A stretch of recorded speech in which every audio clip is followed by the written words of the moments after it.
Press Lord सर्वांना.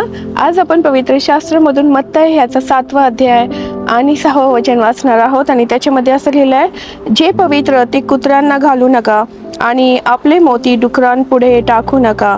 टाकाल तर ती कदाचित आपल्या पायाखाली ते तुडवतील व उलटून तुम्हाला फाडतील. तर ह्या वचनामध्ये असं म्हटलंय की जे पवित्र ते कुत्र्यांना टाकू नका. तर हे पवित्र म्हणजे काय? तर हे पवित्र म्हणजे परमेश्वराचं पवित्र वचन, परमेश्वराच्या मुखातून निघालेले शब्द. पुढे असं लिहिलंय की जे पवित्र ते कुत्र्यांना घालू नका.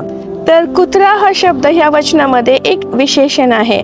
आणि कुत्र्या पुढे घालू नका म्हणजे अशा लोकांपुढे तुम्ही पवित्र वचन घालू नका जे लोक परमेश्वराचं वचन मानत नाही, जे परमेश्वराच्या वचनांवर विश्वास ठेवत नाही, जे वाईट कामं करतात, जे दुष्कर्म करतात, जे घृणास्पद कार्य करतात, जे नीच वृत्तीचे आहेत, अशा लोकांना या ठिकाणी कुत्रा असं संबोधित केलेलं आहे. आणि पुढे जर आपण बघितलं पवित्र शास्त्रामध्ये प्रगटीकरण ह्याचा 22वा अध्याय आणि 15वं वचन, त्याच्यात लिहिलंय की कुत्रे, चेतकी, दारकर्मी, खून करणारे, मूर्तीपूजक, लबाडीची आवड धरणारे व लबाडी करणारे सर्व लोक बाहेर राहतील, म्हणजे ह्यांना स्वर्गात प्रवेश मिळणार नाही. आणि त्याच्यामध्ये एक असं लिहिलंय की कुत्रे जे आहेत त्यांना स्वर्गात प्रवेश मिळणार नाही. पुढे वचन असं लिहिलंय की आपले मोती डुकरांपुढे टाकू नका. तर इथे देखील मोती म्हणजे परमेश्वराचं वचन आहे, परमेश्वराच्या वचनातून मिळालेलं बोध आहे.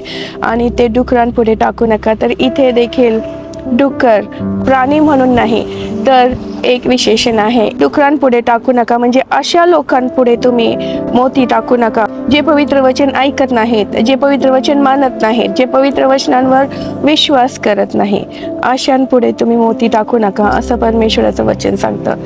तर आपण अशा लोकांसाठी काय केलं पाहिजे? अशा लोकांसाठी आपण प्रार्थना करणं फार गरजेचं आहे. कारण त्यांचं देखील तारण व्हावं, त्यांनी देखील पश्चाताप करावा, त्यांनी देखील परमेश्वराला शरण जावं, यासाठी आपण त्यांच्यासाठी प्रार्थना केली पाहिजे.